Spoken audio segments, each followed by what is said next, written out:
पाकिस्तानला धडा शिकवण्यासाठी भारताने ऑपरेशन सिंदूर राबवल्यावरती पाकिस्तानच्या मदतीला एक देश तत्परतेने धावून आला।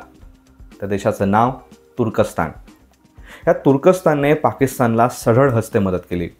यामधली सगळ्यात महत्त्वाची मदत म्हणजे शस्त्रास्त्रांची मदत। या शस्त्रास्त्रांच्या मदतीमुळेच पाकिस्तानने भारतावरती हल्ला करण्याचा प्रयत्न केला। भारताने हे सगळे हल्ले परतवून लावले असले तरी त्यातून तुर्कस्तानचा दहशतवादाला पाठिंबा देणारा खरा चेहरा समोर आलाय। तुर्कस्तान पाकिस्तानची मदत का करतंय, याच्यामागे नेमकं कोणाचं सत्ता कारण दडलंय आणि ह्याच्यामागे नेमकं आहे कोण, याच सर्व गोष्टींचा उहापोह करणारा आजचा व्हिडिओ। नमस्कार, मी हर्षद वैद्य हिंदुस्तान पोस्टमध्ये आपल्या सर्वांचं स्वागत करतो। या सगळ्यामागे तुर्कस्तानने पाकिस्तानला पाठिंबा देण्यामागे एका व्यक्तीचा हात आहे। ती व्यक्ती म्हणजे तुर्कस्तानचे सध्याचे पंतप्रधान रेसेप तय्यिप एर्दोगान। या एर्दोगान यांच्याच कल्पनेने ह्यांच्याच पाठिंब्यामुळे तुर्कस्तानने पाकिस्तानला पाठिंबा दिला। या एर्दोगान यांच्याबद्दल सांगितलं जातं की त्यांना तुर्कस्तानला पुन्हा एकदा मध्ययुगातील ऑटोमन साम्राज्याचं वैभव प्राप्त करून द्यायचं आहे। या एर्दोगान यांना स्वतःची ओळख एक सच्चा मुसलमान अशी करायची आहे। त्यासाठी त्यांना यात सगळ्या कल्पनेच्या वेडाने त्यांना पछाडून टाकलं आहे। यासाठी ते कुठल्याही थराला जाऊन कुठलीही गोष्ट करायला तयार होतात, असं त्यांच्याबद्दल आता सध्या सांगितलं जात आहे।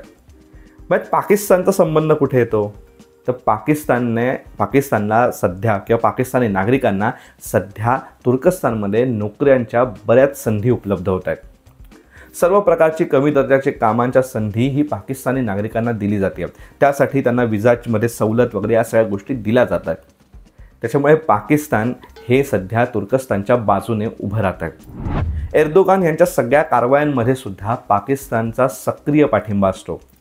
त्याच्यामुळेच स्वतःचे खुर्ची वाचवण्यासाठी एर्दोगान यांनी पाकिस्तानला पाठिंबा दिलाय। आता गंमत अशी आहे की तुर्कस्तानसुद्धा पाकिस्तानसारखाच आर्थिकदृष्ट्या तसेच अंतर्गत यादवींनी डबघाईला आलेला देश आहे। आता हे एर्दोगान यांनी स्वतःच्या खुर्ची वाचवण्यासाठी आता तुर्कस्तानसाठी एक खड्डाच खाण्याला सुरुवात केली आहे। तर हे सगळी पार्श्वभूमी आहे तुर्कस्तानने पाकिस्तानला पाठिंबा का दिला ह्याच्या मागची। तुर्कस्तानने ह्या सगळ्या गोष्टी केलेल्या बघितल्यानंतर तुर्कस्तानबद्दलचं इतिहासात म्हटलं गेलेलं एक वाक्य आठवतं। रशियाचा सम्राट झार निकोलस याने तुर्कस्तानबद्दल एक वाक्य म्हटलं होतं की युरोपचा आजारी माणूस।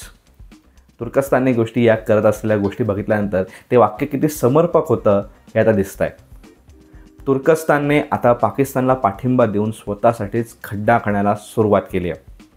खरंच एर्दोगान यांच्या वेडापायी तुर्कस्तान या खड्ड्यात पडणार का, अजून डबघाईला येणार का, की अजून विचित्र गोष्टी या राजकारणामध्ये कशा घडणार आहेत, या सगळ्याच बघणं आता येणारा काळच ठरवेल की येणाऱ्या काळातच आपल्याला त्या गोष्टी बघायला मिळतील। तोपर्यंत हा व्हिडिओ तुम्हाला कसा वाटला हे कमेंट बॉक्समध्ये आम्हाला नक्की सांगा। ही माहिती तुम्हाला कशी वाटली हेही कमेंट बॉक्समध्ये आम्हाला नक्की सांगा। आणि असेच माहितीपूर्ण व्हिडिओज बघण्यासाठी हिंदुस्तान पोस्टच्या यूट्यूब चॅनलला सबस्क्राईब करा आणि फेसबुक पेजला लाईक फॉलो करायला विसरू नका। धन्यवाद।